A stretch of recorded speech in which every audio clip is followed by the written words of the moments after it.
শোনো না, এতদিন পর একটা কাজে বাড়ির সবাই আমাকে ইনভলভ করতে রাজি হয়েছে। বিশ্বাস করো, এটা আমার কাছে অনেক বড় পাওয়া।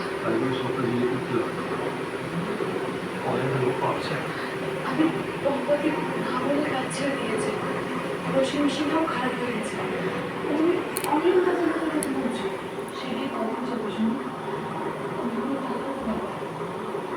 আমি কাজের মধ্যেই যখন আমার সবার কাজটা তুমি আবার আসতে পারি, আমি তো সেটাই করে পাবো। তবেই তো তোমাকে আমার এই পরিবারের কাছাকাছি ফিরিয়ে দিতে পারবো। ঘুম পেয়ে গেল।